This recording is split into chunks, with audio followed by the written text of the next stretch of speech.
Assalamualaikum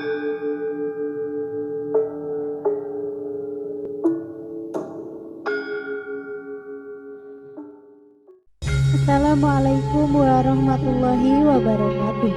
Kembali lagi dengan saya di channel Babat Nusantara.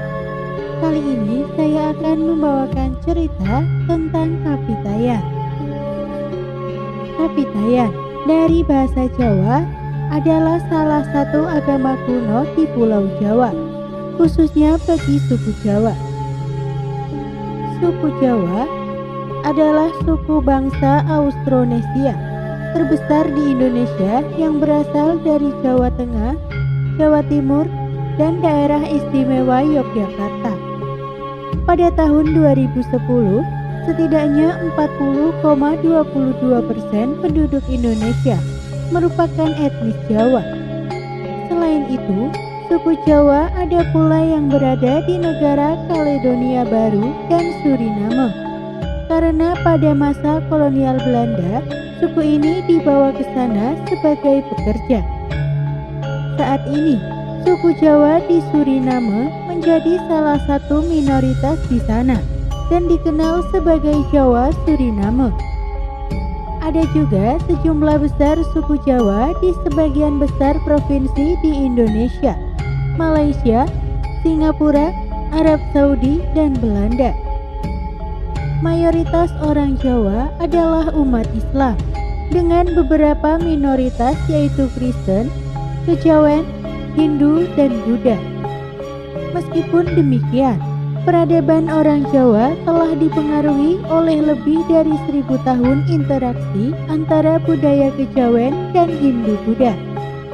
Dan pengaruh ini masih terlihat dalam sejarah, budaya, tradisi, dan bentuk kesenian Jawa. Dengan populasi global yang cukup besar, suku Jawa menjadi kelompok etnis terbesar kelima di antara umat Islam atau etnis mayoritas Islam di seluruh dunia. Setelah bangsa Arab, Bengali, Punjabi, dan bangsa Turki. Suku Jawa memiliki beberapa subsuku, yakni Banyumasan, Cirebon, Osing, Samin, Tengger, Jawa Merauke, dan Jawa Suriname. Seperti kebanyakan kelompok etnis Indonesia yang lain, termasuk masyarakat Sunda, masyarakat Jawa merupakan bangsa Austronesia yang leluhurnya diperkirakan berasal dari Taiwan dan bermigrasi melalui Filipina. Untuk mencapai Pulau Jawa antara tahun 1500 sebelum Masehi hingga 1000 sebelum Masehi. Namun, menurut studi genetik yang terbaru, masyarakat Jawa bersama dengan masyarakat Sunda dan Bali memiliki rasio penanda genetik yang hampir sama antara genetik bangsa Austronesia dan Austroasiatik. Masyarakat Jawa adalah perpaduan antara orang Austroasiatik berbaur interbreeding dengan orang Austronesia yang datang kemudian. Setelah interaksi yang cukup lama dengan orang Austronesia, masyarakat awal yang mendiami Pulau Jawa mulai mengadopsi bahasa Austronesia sebagai bahasa utama, sehingga mereka memiliki sekitar 20 hingga 30% gen Austronesia dan 50 sampai 60% gen Austroasiatik. Perpaduan genetik masyarakat di Jawa juga sangat kompleks, baik itu masyarakat pesisir maupun di daerah pegunungan. Bentuk wajah masyarakat Jawa juga dominan dipengaruhi oleh orang Austroasiatik, seperti orang Kamboja dan Vietnam bagian selatan.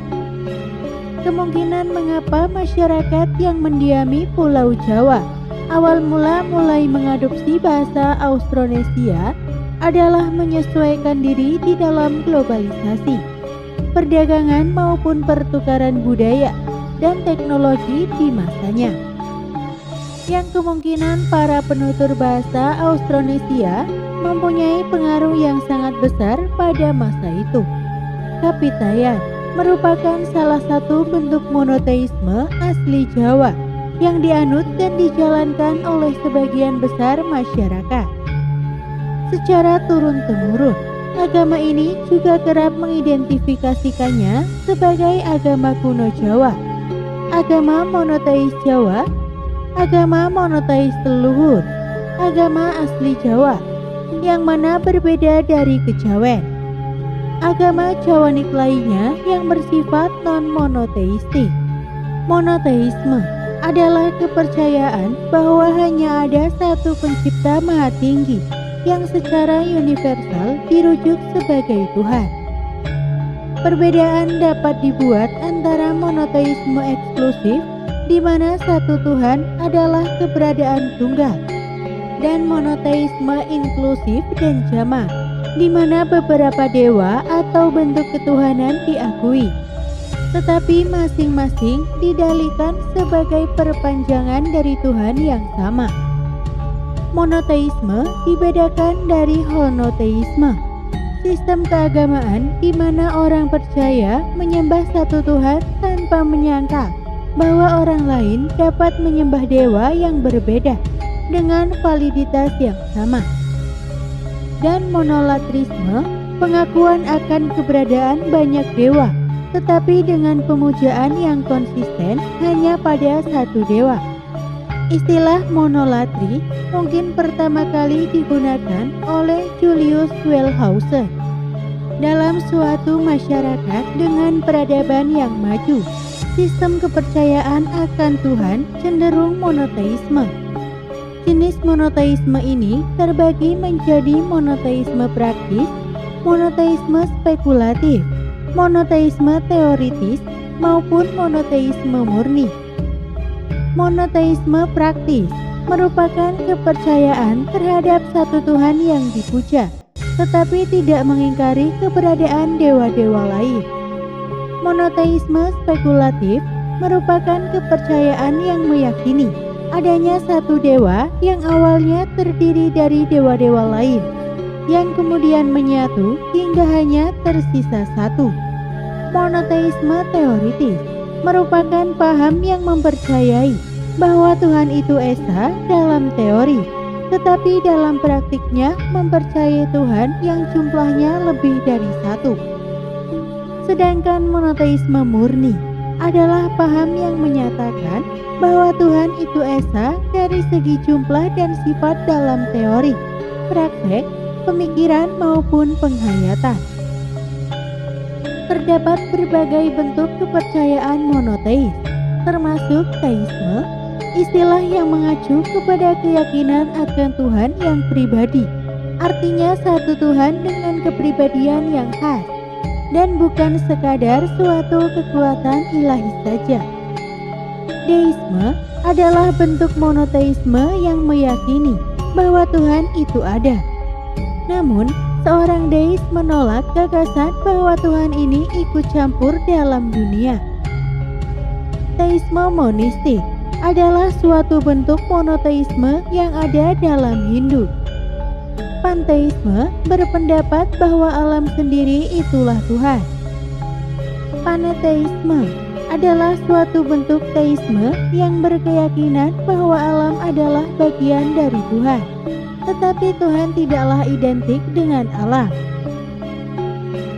Sebagai perbandingan, lihat politeisme yang berpendapat bahwa ada banyak Tuhan. Dualisme mengajarkan kita ada dua kekuatan ilahi atau prinsip-prinsip kekal yang independen. Yang satu adalah kebaikan dan yang lainnya adalah kuasa jahat. Kebanyakan kaum monoteis akan mengatakan bahwa berdasarkan definisinya, monoteisme pasti berlawanan dengan politeisme. Namun, para pemeluk di lingkungan tradisi politeistik seringkali berperilaku seperti kaum monoteis. Ini disebabkan karena keyakinan akan Tuhan yang banyak itu tidak berarti bahwa mereka menyembah banyak Tuhan. Secara historis, banyak pemeluk politeis percaya akan keberadaan banyak Tuhan, tetapi mereka hanya menyembah satu saja, yang dianggap oleh pemeluk itu sebagai Tuhan yang maha tinggi. Praktik ini disebut henoteisme. Ada pula teologi-teologi monoteistik di dalam Hinduisme yang mengajarkan bahwa rupa-rupa Tuhan yang banyak itu, yaitu Wisnu, Siwa, atau Dewi, semata-mata mewakili aspek-aspek dari kekuatan ilahi yang ada di belakangnya atau Brahmana. Sebagian orang mengklaim bahwa Hinduisme tidak pernah mengajarkan politeisme, dan klaim seperti itu bisa dianggap benar sebagai salah satu pandangan Hinduisme, yaitu pandangan Smarta adalah sebuah pandangan monoteistik yang inklusif dari monoteisme, seperti yang akan dibahas kelak. Monoteisme dapat dibagi menjadi berbagai bentuk berdasarkan sikap terhadap politeisme. Monoteisme inklusif menganggap bahwa semua Tuhan atau dewa dalam politeisme semata-mata hanyalah nama-nama yang lain dari Tuhan monoteistik yang sama.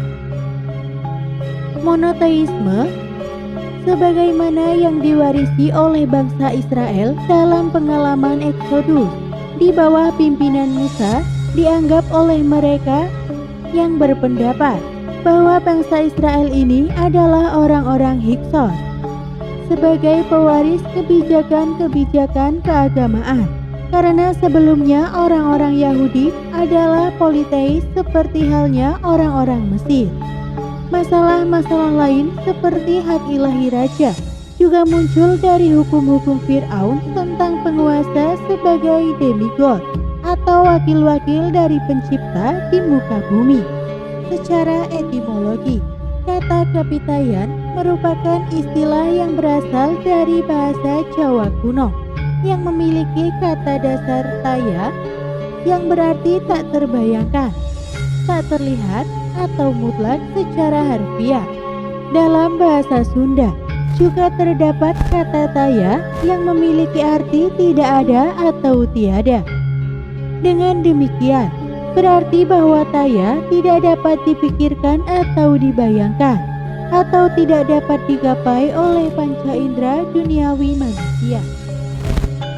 Kapitayan dapat digambarkan sebagai ajaran yang memuja atau menyembah taya atau Sang Hyang Taya, yang merujuk kepada entitas yang tak terbayangkan dan tak terlihat, yang terkadang juga disebut sebagai suwung, awang, atau uwung.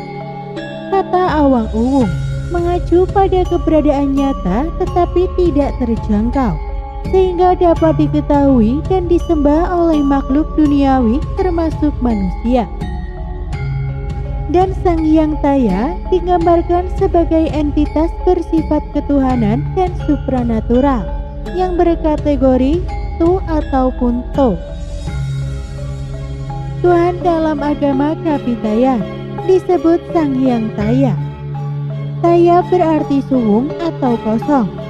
Tuhan Kapitayan bersifat abstrak, tidak bisa digambarkan. Sang Hyang Taya diartikan sebagai tan keno kinaya ngapa, tidak dapat dilihat, dipikirkan, atau dibayangkan, alias tidak bisa diapa-apakan keberadaannya. Untuk itu, supaya bisa disembah, Sang Hyang Taya mempribadi dalam nama dan sifat yang disebut tu atau to, yang bermakna daya gaib, yang bersifat adikodrati. Tu atau to adalah tunggal dalam zat, satu pribadi. Tu lazim disebut dengan nama Sang Hyang Tunggal. Dia memiliki dua sifat, yaitu kebaikan dan kejahatan.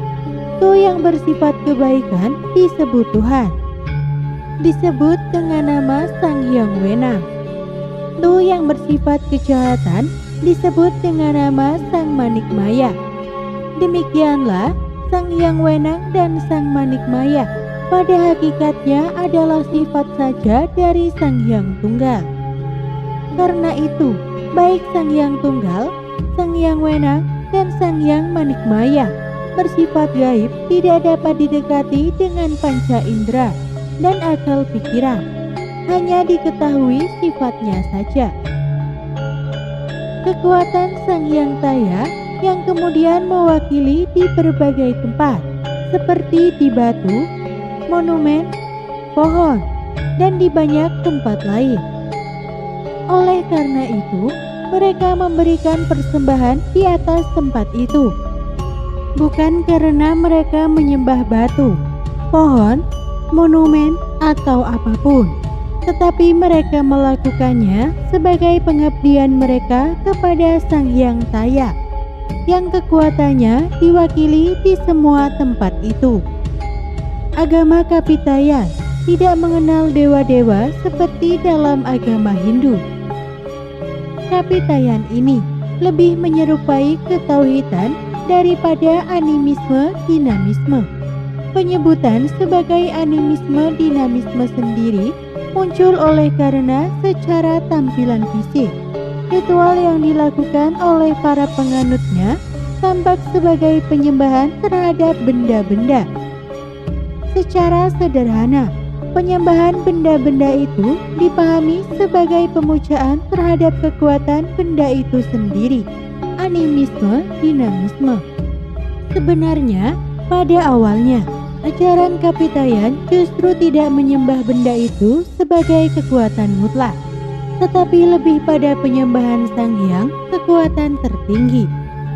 Benda-benda yang terdapat dalam ritual keagamaan, seperti pohon, batu, dan mata air, adalah beberapa perwujudan saja dari kekuatan yang maha tinggi Sang Hyang tersebut. Oleh karena Sang Hyang Tunggal dengan dua sifat itu bersifat gaib, maka untuk memujanya dibutuhkan sarana-sarana yang bisa didekati panca indera dan dalam pikiran manusia.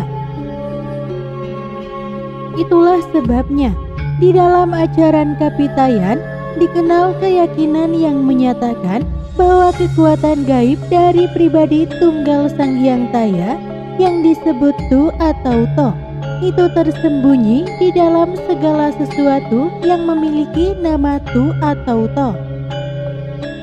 Para pengikut ajaran Kapitayan meyakini adanya kekuatan gaib pada Watu, Tugu, Tutuk, Tunda, Tulang, Tunggul, Tuak, dan Tutu yang lain. Sisa-sisa sarana pemujaan inilah yang dalam arkeologi dikenal sebagai menhir, dolmen, punden berunda, nekara, sarkofagus, dan lain-lain. Dalam melakukan bakti memuja Sang Hyang Taya melalui sarana-sarana inilah yang menyediakan sesaji berupa tumpeng, tumbal, tumbuh, tukung, tuut kepada Sang Hyang Taya melalui sesuatu yang diyakini memiliki kekuatan gaib. Seorang hamba pemuja Sang Hyang Taya yang dianggap saleh akan dikaruniai kekuatan gaib yang bersifat positif atau tua dan yang bersifat negatif atau tula. Mereka yang sudah dikaruniai tua dan tula, itulah yang dianggap berhak untuk menjadi pemimpin masyarakat. Mereka itulah yang disebut ratu atau datu. Mereka yang sudah dikaruniai tuah dan tula, gerak-gerik kehidupannya akan ditandai oleh Pi, yakni kekuatan rahasia ilahi Sang Hyang Taya yang tersembunyi. Itulah sebabnya ratu atau datu menyebut diri dengan kata ganti diri, Pi Nakahulun.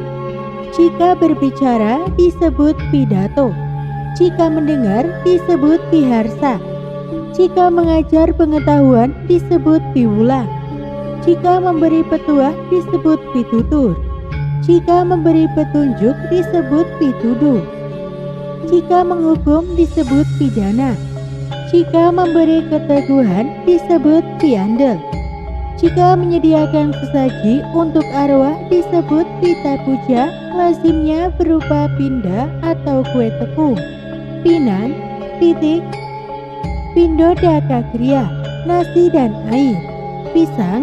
Jika memancarkan kekuatan disebut pideksa, jika mereka meninggal disebut pitara. Seorang ratu datu adalah pengejawantahan kekuatan gaib Sang Hyang Taya. Seorang ratu adalah citra pribadi Sang Hyang Tunggal. Dengan persyaratan-persyaratan sebagaimana terurai di muka, kedudukan ratu dan datu tidak bersifat kepewarisan mutlak. Sebagai seorang ratu yang dituntut keharusan fundamental memiliki tuah dan tulah, tidak bisa diwariskan secara otomatis pada keturunannya. Seorang ratu harus berjuang keras menunjukkan keunggulan tuah dan tulah dengan mula-mula menjadi penguasa wilayah kecil yang disebut wisaya. Penguasa wisaya diberi sebutan raka. Seorang raka yang mampu menundukkan kekuasaan raka-raka yang lain, maka ia akan menduduki jabatan ratu. Dengan demikian, ratu adalah manusia yang benar-benar telah teruji kemampuannya, baik kemampuan memimpin dan mengatur strategi maupun kemampuan tulah dan tuah yang dimilikinya. Nilai-nilai keagamaan Kapitayan inilah yang kemudian diadopsi oleh para wali songo dalam menyebarkan agama Islam ke daerah-daerah. Karena konsep tauhid dalam Kapitayan pada dasarnya sama dengan konsep tauhid dalam Islam. Istilah tan keno kinoyo ngopo dalam Kapitayan tidak dapat dilihat, tidak dapat difikirkan, tidak dapat dibayangkan. Ia berada di luar segalanya. Memiliki arti yang sama dengan Islam, tidak ada yang seperti dia. Wali Songo juga menggunakan istilah sembahyang, menyembah Sang Hyang Taya di Kapitayan dalam memperkenalkan istilah sholat dalam Islam.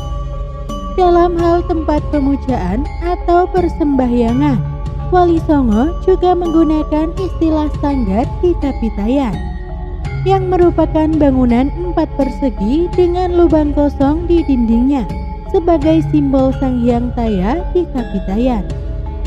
Bukan arca seperti dalam agama Hindu. Istilah tempat untuk berdoa atau beribadah di Kapitayan ini juga digunakan oleh Wali Songo dengan nama langgar, mewakili istilah masjid dalam Islam. Ada juga ritual tidak makan dari pagi hingga malam di Kapitayan, disebut dengan upawasa atau puasa atau poso.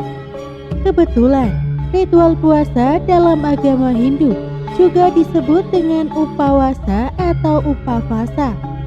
Alih-alih menggunakan istilah puasa atau siam dalam Islam, Wali Songo menggunakan istilah puasa atau upawasa dari Kapitayan dalam menggambarkan ritual tersebut.